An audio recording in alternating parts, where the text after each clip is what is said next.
नमस्कार मित्रों, जय श्री कृष्णा। ओम नमः शिवाय। आप लोग द्वादश ज्योतिर्लिंगों के बारे में तो जानते ही होंगे। आज मैं आपको श्री ओंकारेश्वर या ममलेश्वर, जिन्हें हम ममलेश्वर भी कहते हैं, उनके बारे में बताऊंगी। ये चौथा ज्योतिर्लिंग कहे जाते हैं। भगवान शिव का यह परम पवित्र विग्रह मालवा प्रांत में नर्मदा नदी के तट पर अवस्थित है। यहीं मानधाता पर्वत के ऊपर देवाधिदेव शिव ओंकारेश्वर रूप में विराजमान है। शिव पुराण में श्री ओंकारेश्वर तथा श्री अमलेश्वर के दर्शन का बहुत ही महात्म्य वर्णित है। ओंकारेश्वर और परमेश्वर ज्योतिर्लिंग के प्राकट्य की कथा इस प्रकार है। एक समय की बात है, नारद मुनि गोकर्ण नामक क्षेत्र में विराजमान भगवान शिव के समीप जा बड़ी भक्ति के साथ उनकी सेवा करने लगे। कुछ काल के बाद वे मुनि श्रेष्ठ वहाँ से गिरिराज विंध्य पर आए और विंध्य ने वहाँ बड़े आदर के साथ उनका पूजन किया और कहा, मेरे यहाँ तो सब कुछ है, कभी किसी बात की कमी नहीं होती। उसका इस प्रकार कहना नारद मुनि को अच्छा नहीं लगा और बड़े ही गंभीरता की मुद्रा बनाकर बोले। तो विंध्य को बड़ा आश्चर्य हुआ, पर्वतराज विंध्य को।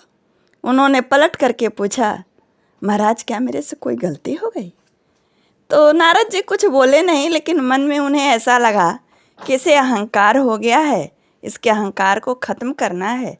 ऐसा सोच करके फिर वे कहते हैं, भैया तुम्हारे यहाँ तो सब कुछ है, फिर मेरू पर्वत तुमसे बहुत ऊंचा है, उसके शिखरों का विभाग देवताओं के लोकों में भी पहुंचा हुआ है, किंतु तुम्हारे शिखर का भाग वहाँ कहीं नहीं पहुंच सका। ऐसा कह करके नारद जी तो वहाँ से खिसक गए। लेकिन विंध्याचल जो पर्वत है, विंध्यराज पर्वत, उनके मन में बहुत ही संताप छा गया।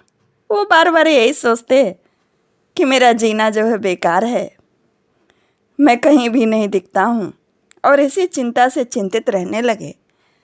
फिर अचानक उनके मन में आया कि मैं काशी विश्वनाथ का तपस्या करता हूँ, उनके लिए भजता हूँ, उनकी भक्ति करता हूँ, उन्हें प्रसन्न करूँगा तपस्या करके।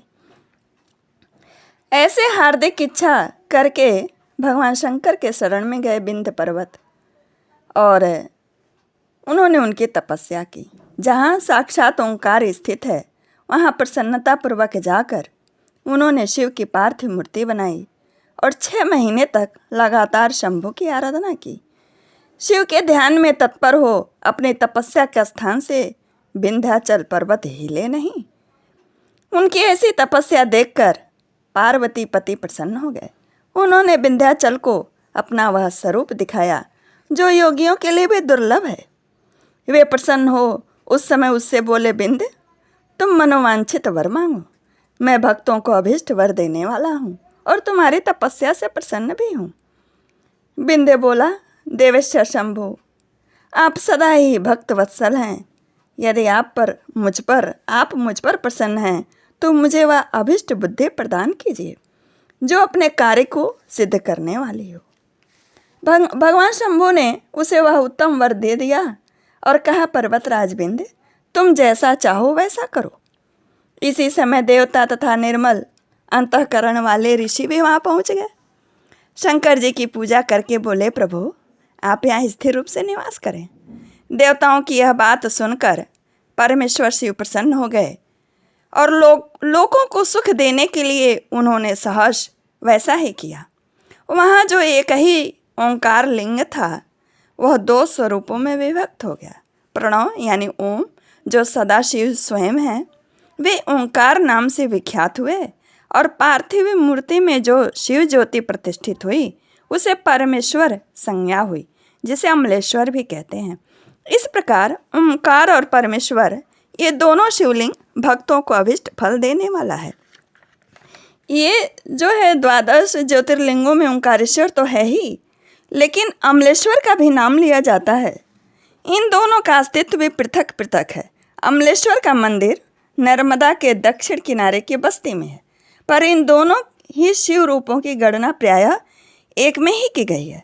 कहा जाता है कि ये दोनों जो है विंध्याचल के ही पार्थिवी अर्चन सहित ओंकार की 6 मास तक जो आराधना की थी उसी से प्रसन्न होकर के प्रकट हुए थे।